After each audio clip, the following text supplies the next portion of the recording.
Hi, everyone. Welcome to Worse Than You with Mo Fry Pasic. I'm Mo, and every week we are asking today's funniest artists how they got their act together. The show, baby, it is not about their best work or most famous, but it's about the work that means the most to them, their creative process, and why they make their art. This summer, I am now at the Edinburgh I keep doing this. I also keep saying the Edinburgh Film Festival. Oh, that's kind of cool. Who knows? It could be. That's insulting. It could turn into a film. Well, we hope. Fingers crossed. This summer I'm at the Fringe Festival with my stage play Worse Than You. And so I am chatting all season long on this podcast with Fringe headliners. And today, our headliner is, are you ready for this? Oh my God, this is exciting. A writer and comedian known for her world tour and critically acclaimed Netflix special, The Twist. She's gorgeous. Wow. Her hit podcast, Seek Treatment, hosted by Pat Regan, and her comedic poetry collection, God, I Feel Modern Tonight. Wow. She's also an Edinburgh Comedy Award winner and returning this year to the Fringe to perform her show, Come For Me. Okay, now this is one of those right back things. I'll say, we'll be right back with Catherine Cohen. Ready, set, show.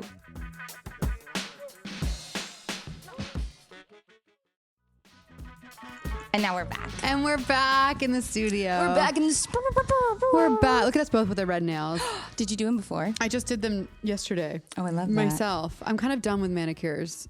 Okay. It's like, it's so boring to sit there. They're so expensive. But you're also traveling so much and you can't rely on... I mean, you can't rely on anything. You're First a of all, well-traveled gal. You can't rely on anything. Well, you can't rely on anything, but you also can't rely... It looks good from afar, and that's all that matters. Mine, yeah, I guess. Mine is, I always pick at them. And Those so look very nice, though. They're gel. There we go. They're gel. I had to keep them. I asked a girl, I was like, do you have a good gel girl here? Oh, do you find someone good here? Well... So have you been here before? No, you have. How exciting. Well, okay. There's so much to talk about. We got business to talk about and to kiki. So we start the show with the TLDR, which means too long, didn't read. Just tell me the gist of the show that you're bringing right now to the Fringe. So this is the show that I've been working on a version of it since January 2022. Holy guac. I know. And I was supposed to come last year to the Fringe, but I had a medical emergency, which is so dramatic. And yeah, so I think you handled it beautifully. I think so too. But anyway, so now I'm back. And this is like, I just taped this show as a special in June. And so now this is the last hurrah. So once I'm done, I'm doing this. This is the end of it. And then I'm doing a big show in London, and then I have to start fresh because it's been too long. I'm ready to move on. Wow. You know what I mean? Okay, so then what do you feel like you're getting out of doing it 25 times if it's the end? You know what I mean? Well, I think it's fun. Okay, I love that. I love being here. It's like my And favorite you've place in loved the the world. Fringe since you were a baby. I loved it since I came after the summer I graduated college. I came and I was a flyer. I was one of those girls handing out flyers. Did you study theater in college? Is that why? I did study theater in college. I was an English major though. Me too. Look at us. Concentration in Read. poetry and Russian literature. Russian literature, that is so hot. It's so like, I never want to make money, obviously. You know what I my mean? God, so glamorous. Just like in a fur coat, shivering. Oh my God, Anna Karenina. No. Okay, so but then you knew about Fringe. Then I found out about Fringe and I was like, this is the best place I've ever been. And then I came back with my own show in 2019, and then I came back in 2022, and then I skipped last year for my medical emergency. And now I'm back. So I'm so happy I just love being here. I love that. Isn't it the most magical town? Well, it's magical. And you know what? I think you do deserve some flowers for our specific comedy community, because I think a lot of us didn't really know about Fringe in the same way. Like, sure, you had, stand-ups coming and doing it, but we come from sort of more alt world. Yes. And I think you kind of forged that path for a lot of people. Oh my God, that's cool. Do you think so? I think you did that. Yeah, people love to copy me, as they should. It's an amazing path to walk. That's really nice of them. Yeah. And I'm honored and flattered when they copy me. And I have no issues because they always credit me totally. I know. Well, nothing's original, really. Nothing's original. It all comes from the source. And it's you want to give credit, because if somebody is successful and acknowledged, you don't really notice when people are copying you. But when those people copying you are maybe using your creative original ideas to then be seen more, it is I think that's hard as an artist, because you don't want to be like, a capitalist about it and be like, you're making money off mine. But you also like would love for your ideas to be seen through you. I feel like someone's copying me, one, I'm probably wrong, but two, if I'm right, then I'm like, they'll never do it. They'll never do it like me. Yeah. Okay. Bye, bitch. I feel the same because a couple times, especially when we were all coming up together, I think everyone was that was so stressful. It was stress. Catherine and I came up in comedy together, and it was such an intense world. We were not made for the world we were in, I would say. I feel like you were thriving. You were like so cool. You know what I realized is everyone thought that because I was alone most of the time, and I would pop in at the right times and the right shows. Yeah, good girl. Didn't even know I was doing that. But it made it look like I had something going on. Before I knew you, not that you don't now, but before I knew you, you'd have a very effortless aura about you. Oh, I love it. Party rock. It's so much work. It's really Party hard rock is, I'm going to start saying that now. I'm worried. You have I'm going to start copying you now. Party rock is in the house tonight. Share it with the world. Share it with the world. Oh my God, that's bad. It's like such a one good of those like one. stings I say in my brain when someone's like, "Is everything all right?" I'm like, "Yeah, party rock." In the hat, but well, I would say, look how small. First of all, this is a regular size cup. I want everyone to know. You said I looked taller when I walked in. You did. And look how tall I look. This is a regular size cup. She does look taller because you've always like. We're both tall. Yeah. How tall are you? Well, we've always talked about that occasionally, where you'll be like, "I'm tall," and then I'll stand next to you, and you'll be like, "Oh, you're really tall." Wow. Yeah, because I'm 5'11", 5'10". Taylor Swift's height. Cindy Crawford, clueless. That's even better. And by the way, happy August Day to those and who happy celebrate. August Day to those Salt who celebrate. air. Says the little Leo. How many days is it till? My birthday's on the 11th. Yay! And it's going to be my Jesus year. Okay. I know. I don't know about you. Remember when? Are you 33? Yeah. How is it? Oh, I like it. I thought 32 was fun numerologically because there's also a lot of great basketball players that had 32, cool. And like you had like Magic Johnson, you had like Sandy Koufax for the baseball. It felt like a good number. Wow. But 33 is fun. Maggie Winters, who I'm living with while I'm here, said it's my Pippen year. Scottie Pippen. Yes. Yeah. Look at us. Who knew we'd come over here and just kiki about You came in here sports. with sneakers on. Well, as I told you, I'm planning to potentially join a gym today for the month. There's one over here that looks nice that has classes. I fear class. Oh, okay. I need structure. I can't. I don't want. Not that they are, but I feel like everyone's judging me because I'm not very in shape. What? I'm scared. Oh no! Everyone in the there is trying their hardest. That's nice. They're even the like. If only we're true. It's a fucking lie. I might join just the gym at the Pleasance. I love that. So sort of what I love is hearing people talk here, and you can hear the weight of a word they said that doesn't mean anything to me. So people will be like, "I'm at gin and tonic," or they'll say his place. Yeah, just the tonic. Yes, there we go. Yeah. And they'll be like, and then they'll pause for me to go, ah. And what's your venue called? My venue is called Sea Arts Aurora Venue. That's beautiful. Yeah, it's very like. How was last night? Beauty. It was your opening night. Oh, incredible! Nobody was there. What do you mean nobody? I had not a single guest. Not a single guest. And tech was hell the week leading up. I did tech, and it was like the projector didn't work.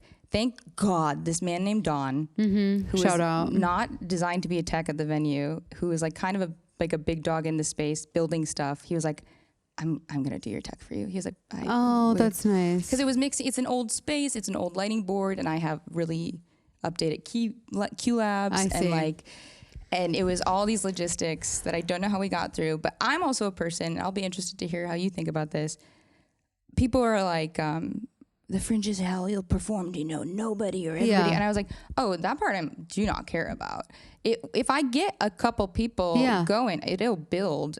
Which you will. Yeah. So it's like a rite of passage to have that like first Fringe show. I guess, but also we did stand up so long to nobody. I know. Like that's what I'm kind of like. Oh, I'm that part, know. and I'm also not here for them to tell me I'm good. I'm here for them to hopefully enjoy it. Yeah. Like I've had enough people tell me I'm good, or that's not where I needed to be told I'm good. I also think like you were asking like why I wanted to do it because the show's already like finished in my mind, but it's like A, it's so fun, but B, you literally become a superhero when you do your show every night. Like you're so confident, you're so quick, you're so powerful. Like the first time I did it, I was so fucking scared and I was so anxious. And then after I did it, I was like, I can do anything.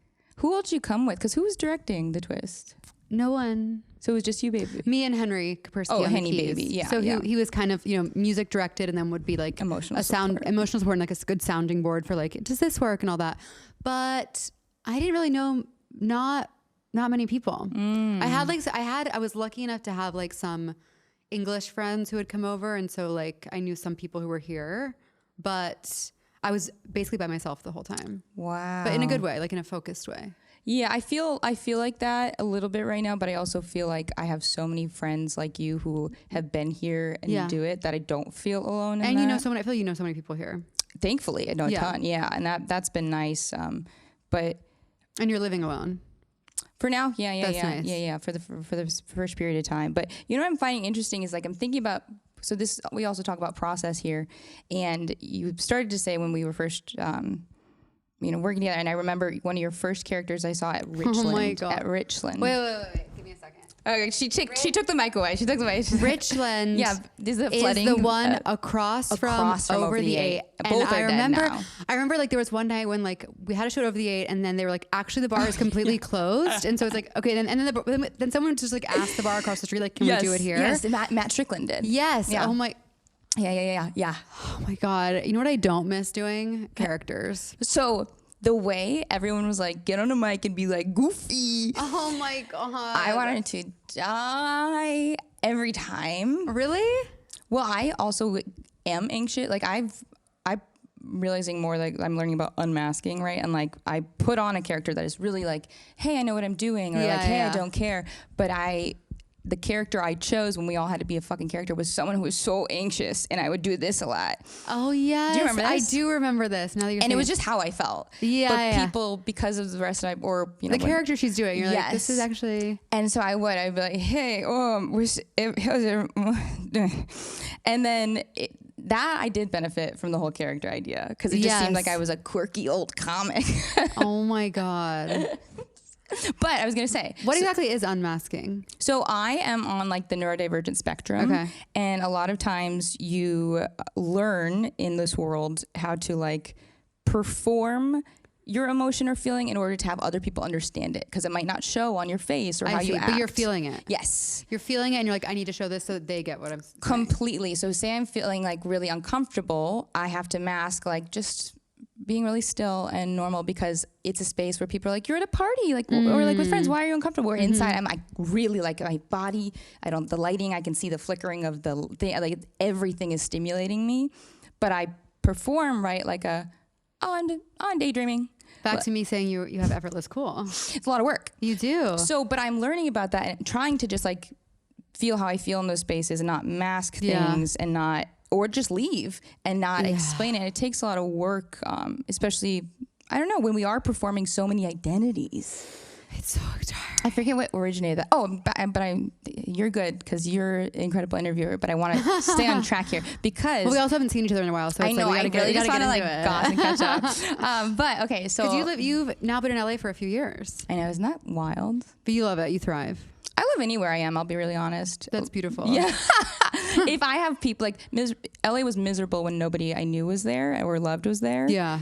But a little bit with this too, I have the feeling of anywhere I live or any stressful thing I do, if someone I love or care about is there that I can roll my eyes with, or like you can come roll your eyes with me any day. Yeah, but it's a time of your life when you can do that, you know? Yeah. Because we get to bond over like. It's so nice being here. It feels like summer. It feels like it's like going back to like a youthful state where like art really is just like for fun. That's what I mean with the no audience. It's like, it's not for like your numbers or your this, your whatever. It feels like a little isolated place where we can try stuff. Yeah. You don't make money. No. You don't you meet people, but it's like, it's truly just for... you're meeting a homie. It's for the love of the game, babe. And that's why I love it. You are so jock today. I'm crazy. We both have jock pasts. We both have Matt. You and Camp Kickapoo. Can't never forget. Wait, you know what's so sad is like, I'm on this hair journey and like, I love myself, but my hair was like straight when I left my house. Today?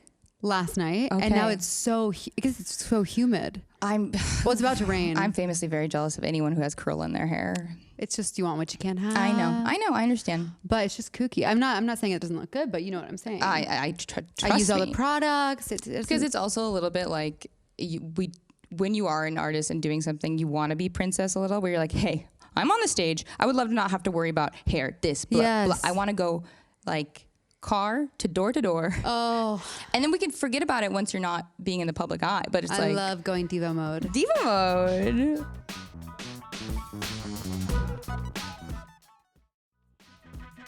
So back when we were doing characters, you were doing musical comedy then at Richland. And I remember I hadn't encountered that before, like someone making comedy songs.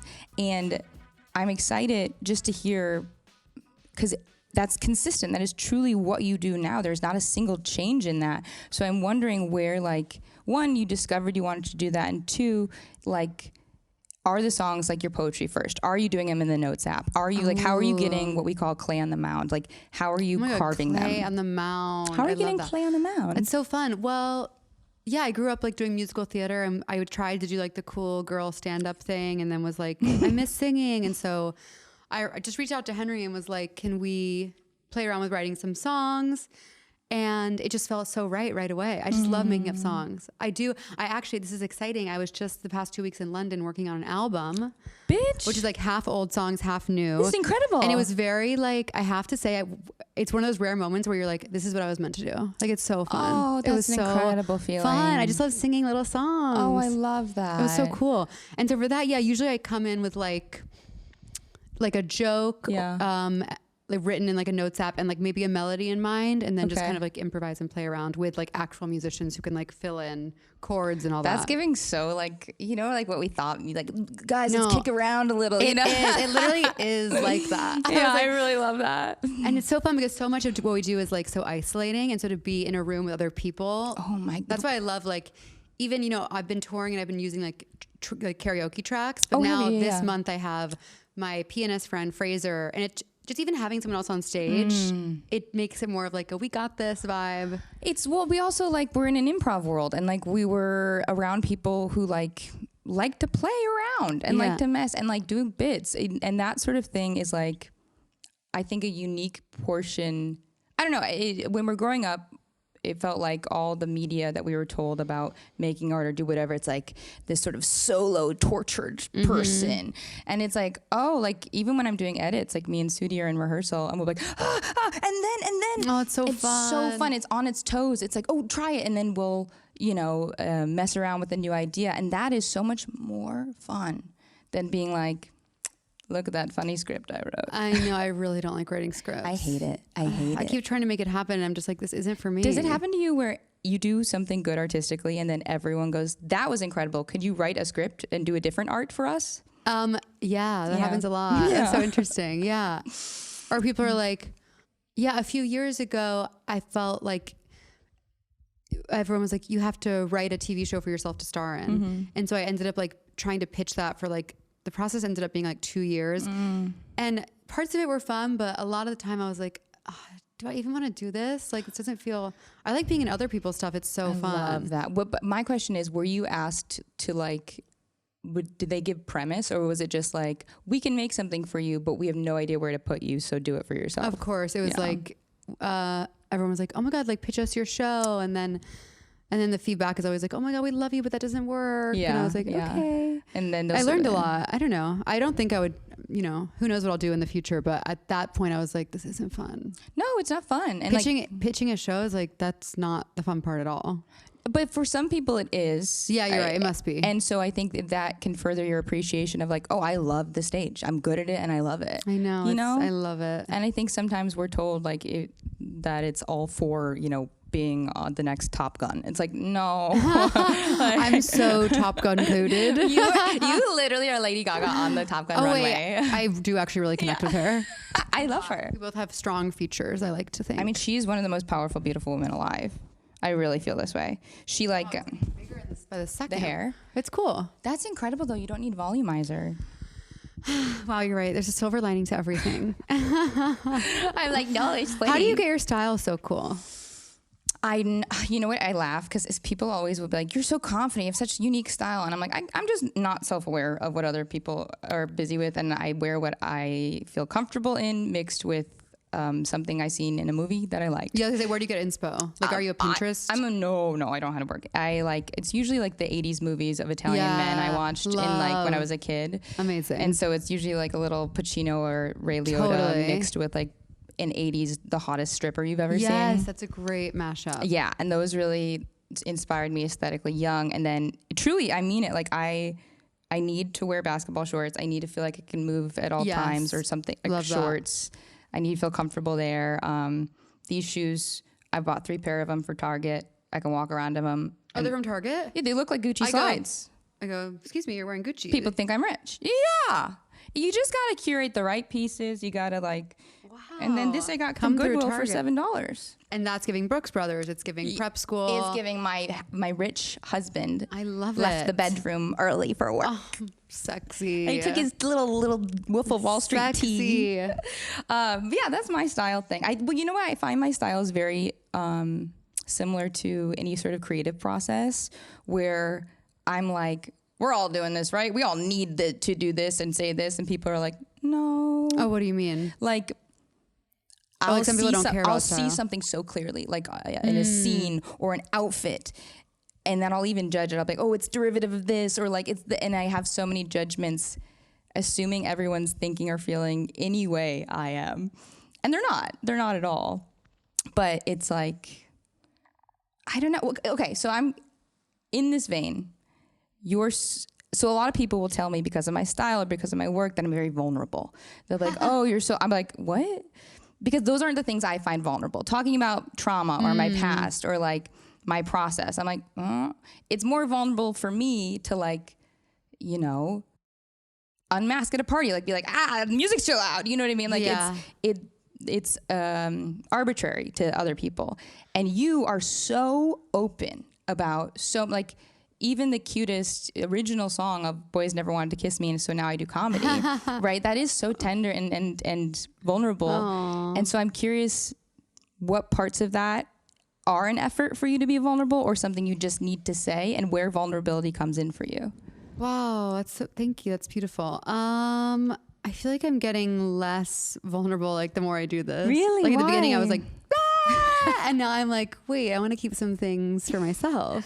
Really? So wait, so even like, I don't know. It's just crazy. Even just thinking about like, I love this. Thinking about all the stuff Pat and I have talked about on the podcast. I'm like, what the fuck have we been talking about? I love, sometimes it's like, I'll have the podcast on, but now it's years, right? In the background. And like, you guys will say something. That's insane. That I think, well, sure, whatever. You say a lot of things, but you know, you have so many listeners that at least one person is going to have had that thought and thought they were the only one. Oh, you know, even if it's a stupid, like, yeah, that's why I like doing it. Yeah. And so I do think even if other people might be like, it's too much, or keep your cards close to your chest, or Tina Fey saying to Matt and Bowen, what is it? Authenticity is expensive and dangerous.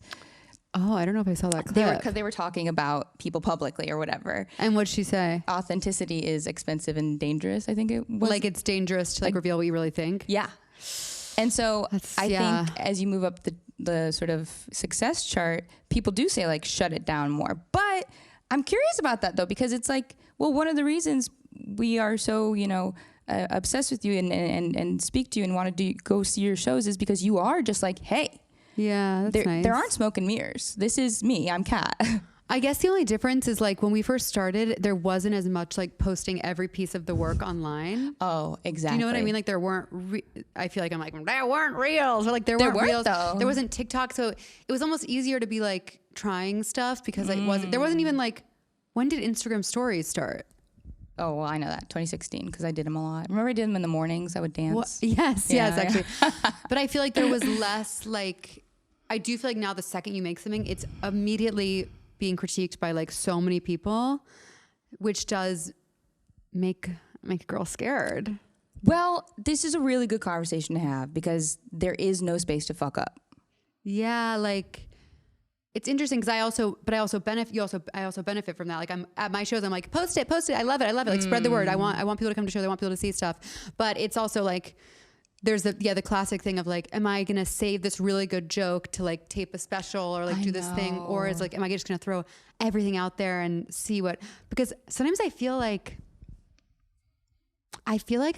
in some cases I'll get more followers from like a reel going viral than I did from like having a Netflix special. Isn't that crazy? It makes sense. It's awful.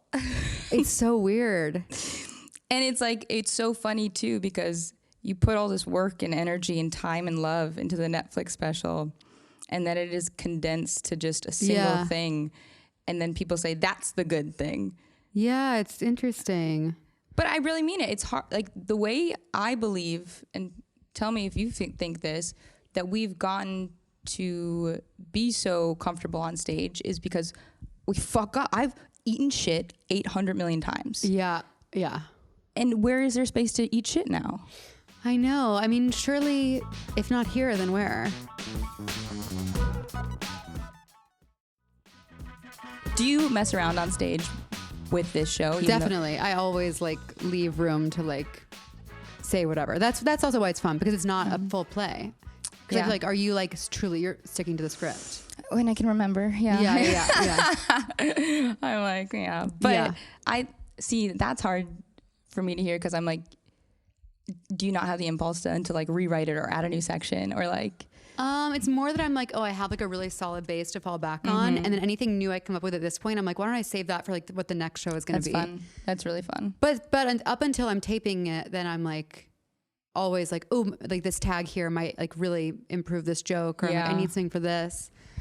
But yeah, it grows with it. But again, you're being vulnerable on stage. You're living with the people. You're living with the audience. It's the best feeling in the world. That's beautiful. It's heaven on earth. It's heaven on earth. And it is a little threatened by reels and, condensing something to an elevator pitch. Yeah. But at the end of the day, I'm like, whatever. Like, I feel like when I'm proud of something, I want to like do it as much as I can. Yeah. I feel like maybe I should be more. Some people are like, oh, I already did that. I'm like, I don't care. I'm going to do it until like it's like dead. Oh, I hear you on that. And then I'm going to, I'm not going to worry about that. I'm glad you said that, because I have like an insane memory, and I'll like, I was talking with Joe Firestone the other day. Angel. Smartest, coolest, funniest person alive. On the pod? No, just off pod. Just talking. Off pod, baby. And I was repeating to her one of her jokes from like 2014 that tickles me. And in my head, do you feel safe sharing it here? Well, yeah, if she left. I mean, but that's what I mean. Like if she left. Yeah. But she had this bit where it's called "I have been there," and she says in her voice, she's like, if you have done something, and you just shout, "I have been there," and then she starts listing very normal human experiences. And one of them, she's so funny. She's so funny. Then she goes, like it's like a huge Def Jam comment. She's like, if you've held the pole on the subway and then walked out and then scratched your eye and gone, why did I do that? I have been there. And it was like, and then it gets like more emotional and specific, and it was so funny, and I love it. But I'm going like, oh, why don't you do that joke anymore? She's like, it's 10 years old. Like, what?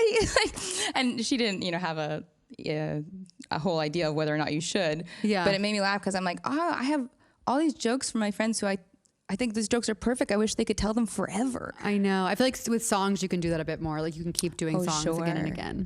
Are they like, play, upstate? Or I feel like sometimes people will be like, oh, you didn't do anything from the special. I'm like, I can't. Nice? I go, I can't. It's the best. I'm like, oh, I'm so flattered. Thank you so much. But I can't. I can't. Again. Hopefully one day I'll amass enough material to do a best of. Oh, you could do that. Wouldn't that be fun? I think you could. Well, it would probably just be like the same thing. Yeah. Wait, I'm so when does Come For Me come out on? It's coming out. It's definitely coming out in the fall. What makes it distinctly different? I mean, you had a lot of life experiences in between your first and last. I've had a lot of life experiences. Yeah. I feel like I've aged 100 years. Oh, same. It's crazy. You were talking about like the unmasking stuff. I feel like even last night I like went to like be social for a bit, and I was like, my social anxiety is getting worse as I age. Is that normal? Well, it depends, because maybe you're just being more yourself or have different priorities, or more sensitivities. Yeah, or know yourself better. I feel hyper aware of like every little interaction in a way that's like not relaxing. That might be circumstantial. Is it? Yeah. Are you feeling like judged or worried right now? I think it's probably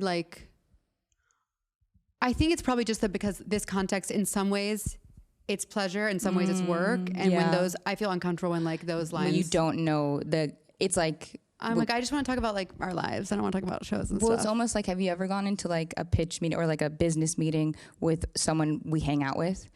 I'm like, when does it begin to you be not my friend? And I'm like, so for this thing, it's like those lines of. Yeah.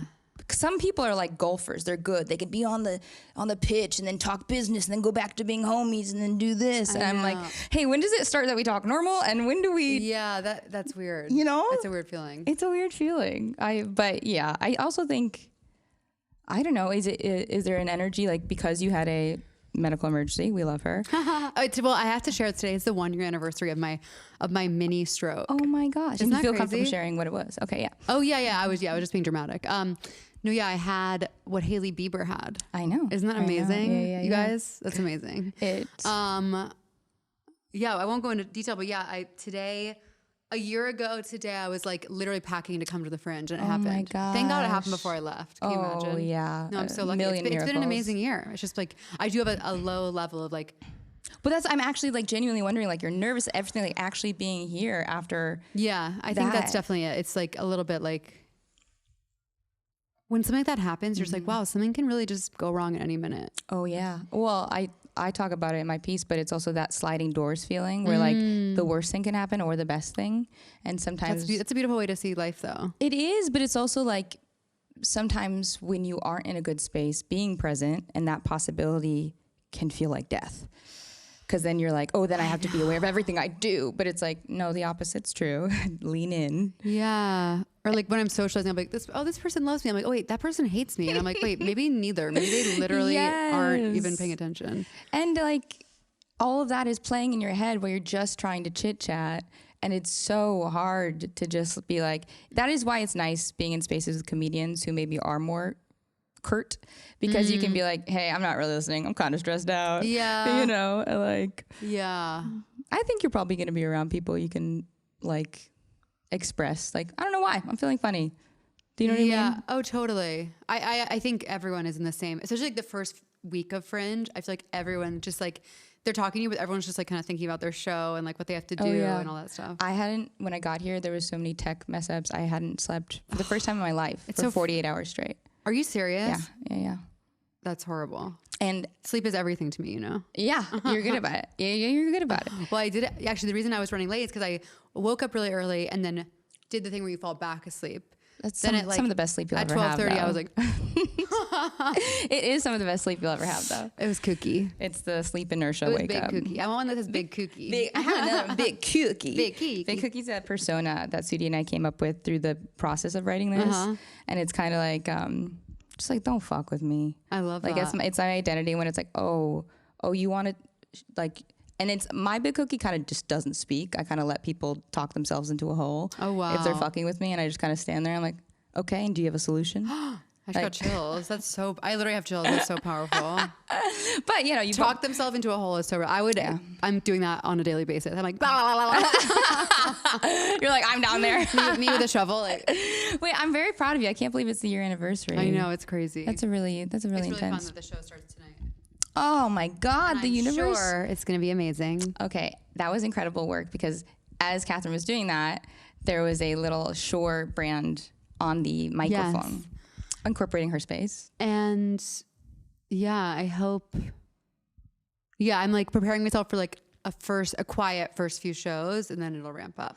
So you're so good at having like a tight show, though. I'm wondering, are there so many like killed darlings? Are there songs that like never met any sort of show criteria? There's a few songs that haven't made it in either show that I still hold near and dear, but I'll bring them back. Like there's a song in this show that I originally started in like 2018. I probably heard it. What is it? Yeah. Well, I'm sure you've heard it. It's the one that's like the Void song. It's like the Void. Oh, yeah. I wrote it with Henry like a long time ago and didn't make it into the first show. And I was like, I feel like it's like the opening of the new one. And it is. Oh, I love that. It's cool. I'm one of my favorite memories was at one of your very first duplex shows. Me and Oh my Sudi were in the God. back, and this woman next to me was like, "How do you know, Catherine? I'm from Highland Park." And I was like, "Oh so my sweet. God!" She came from home, and it was so sweet. Wait, so Sudi can't come?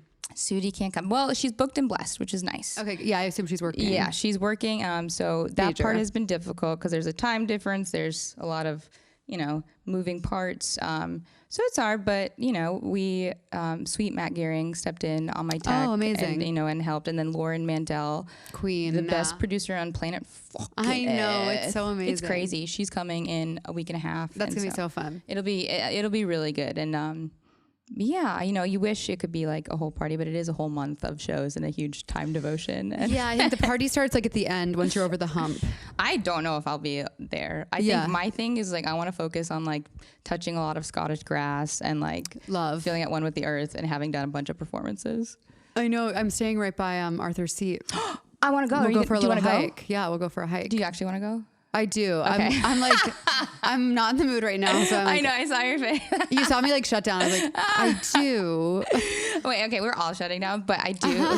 So wait, It is it's magical. Also, it's magic. It's so funny. Now our tones are both going like this because also it is like we are in an international space. We are traveling. We are doing both shows today. Yeah, everything seems possible at the beginning of the run, and then by the end, you're just like barely functioning. Oh, I hope to be an autopilot, and there's some pretty like emotional parts of my show, and I hope that like there's tears coming down my face, but like nothing behind it. I'm not there.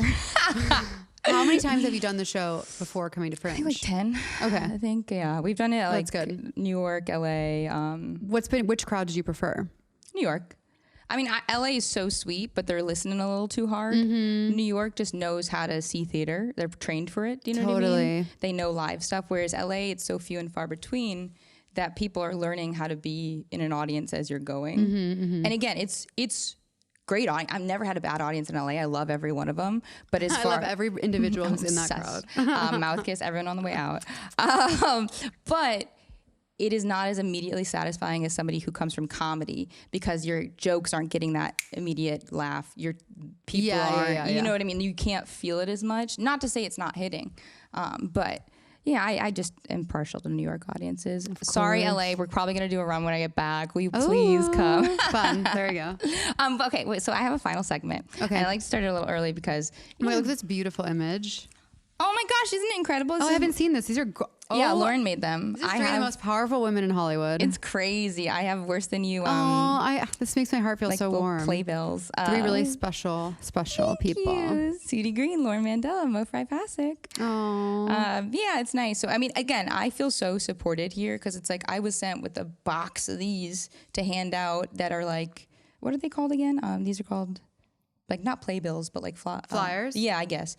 But these are different than the other flyers. This is cool though. I feel like this is like people want to see the credits. You know what I mean? Completely. And so, but I flew over with a box of these. Was printed and nice color, nice everything. And so there are so many little details that need to be covered. I love because Disco Nap is such a good name. Isn't it really good? That's Lauren's company. And Lauren produces Catherine's show. I know she is.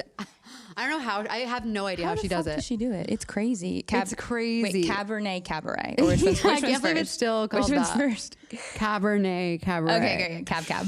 Crazy. Okay, so our That's such a stupid name. No, it's not. It's such a good show. It is fun. Oh, what's her name? Cheetah Rivera. Yes. Remember you had a show and I was there because I lived in the East Village, and at the end, like someone was coming to perform after, and I think she's passed away, right? Did she? I have no idea. I don't even know who this is. The Broadway star, Broadway legend. I think she did just pass away. So, but it was like right before that because it was like your show and your fans, and all of a sudden I just heard these whispers in the back like cheetah's here, cheetah.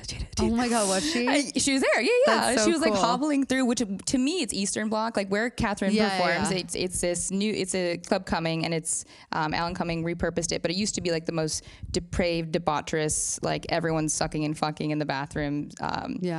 Club, and so it's so fun to be repurposed as like Broadway. I know. I think there's still some sucking and fucking. There should be on the right nights. Oh, baby, there better be. I mean, yeah, Alan knows what he's doing. He knows how to curate a space. It's so fun. But our final segment, yes, Party Rock.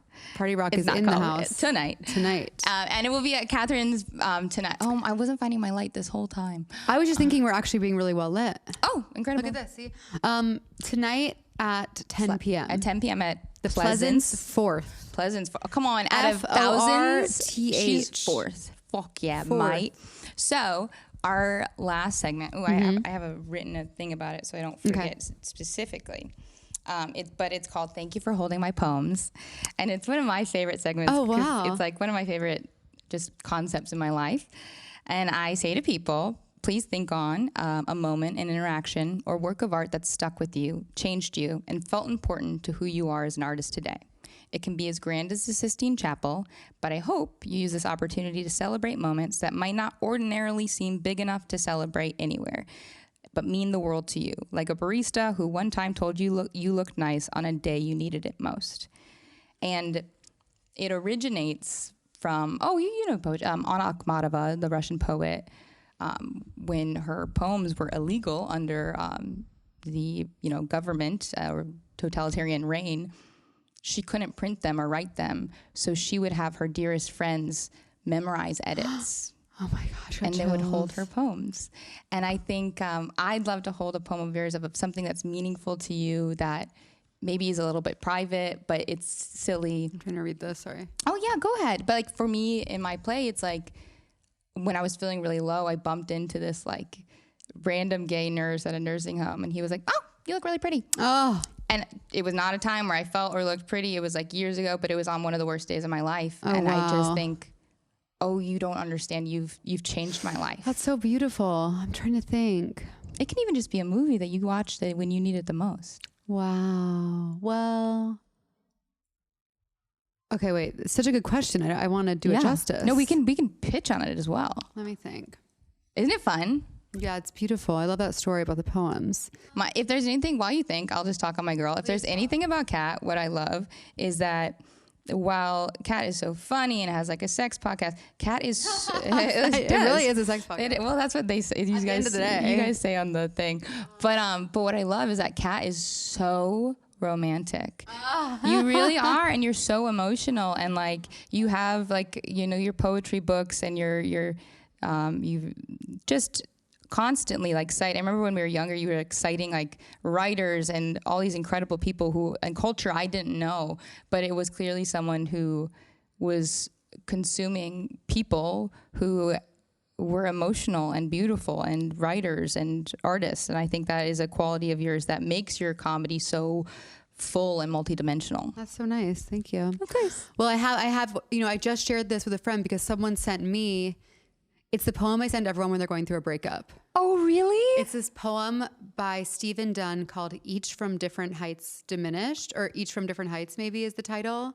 And I'll send it to you, but I send it to anyone who's going through a breakup. So check it out. I'm already about to cry pre-reading this. It basically is about, he's talking about like different types of love and how he talks about like, it's one of those things I can't explain it. I should just send you the poem. Well, but that's abstraction. That's art.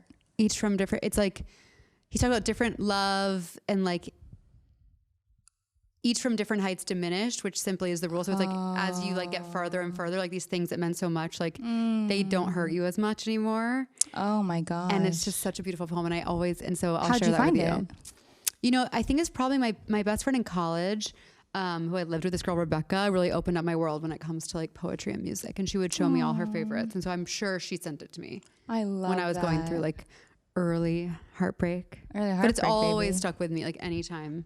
Yeah. There are some of those pieces that it's so funny because you do realize like it's like art will change the world because it is abstraction. It makes you feel something. It does. Especially poetry. Yeah. It just gets you. Like it's some of the poetry I could talk about for 100 years. Well, I feel like it's so similar to comedy. Like even you talking about that Joe Firestone bit, I was like, that's poetry. Like it's poetry. Because you'll be in a situation, you'll be like, I've been there. Well, also I'm like checking our time. We gotta go. No, we do. I have to go, but I will say one quick last question. I think it takes being a comedian, and I was talking with Jabuki, who's an incredible oh my God, the best, and so funny. A true artist. But this is what I was saying to him, because I think it takes a measure of strength to know, after we came up in a comedy community, that you have more mediums in art to say, because I love his music. It's so good. I listen to it all the time. Me too. And your poetry is wonderful. Oh, thank you. And I think it takes some bravery to be like, I'm not just this. I'm also a poet. Like totally. How did you step into that? I think it was so nerve-wracking sharing that stuff, but then you just do it. It was nerve-wracking. Yeah, of course. Oh my God, how'd you get through that? I just believed in the work. Oh, Bubba. Yeah, you gotta. Oh my God, Bubba, I just started watching Vanderpump from the beginning. Oh, doesn't he? What does he call her? Does he call her calls Bubba? her Bubba. I'd never seen it, and I watched it all. I just started as well, like a month ago, and I forgot about that part. Where are you? I only watched the end of the last season, the finale. Okay, so I started at the beginning, and I watched it all 11 seasons. You're watching sowing the seeds of all this. It's so good. Wait, you watched all 11 already? Yeah, I watched it in like 2 months. I'm sick.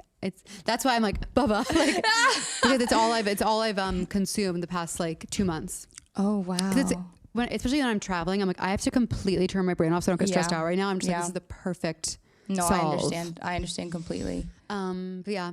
Wow. Okay, so you have your show like soon. Yeah, I have to go in like the 10 minutes. of You my break show. a leg. Thank we'll you. kiki later. Look, I can't wait. I missed You know, I gotta do something fun for my birthday. We have But to I also like prefer resting than partying. But we'll see. Right now. Here's what we'll do. You know what? Fun wise though, like it could be more like glamour based. Like we can go get a massage or something. Oh well, you know I've already booked a massage for every you weekend know, here. you have to. I got one yesterday. Okay. Thank you for having me. I'm so happy you're here. I forget. This is a great title, by the Do I way. have a sign off? Thank you. I don't think I have a sign off. I think I just say, oh, it's already in the backlog. It's recorded. So you'll hear my voice from a different time. And I love you guys. Thank you, Kat. Thank you so much. Hey, that was pretty scary, huh? Who else was scared? I was scared. Raise your hand. Master Potter must not go back to. I'm just doing impressions. Worse Than You with Mo Fry Pasick is hosted by me, Mo Fry Pasick. You can learn more about this week's guest and the Worse Than You team by checking out the show and episode copy. It's on your phone, the thing you are touching so often. Sanitize it, my God. For more on our journey to the fringe and to buy tickets to Worse Than You, the stage play, which, excuse me, let's do that, head to worsethanYouPlay.com and make sure to follow us on Instagram. I know you're scrolling constantly, and, well, it's the least you could do. Worse Than You with Mo Fry Pasick is produced by Disco Nap and Kinahora Productions.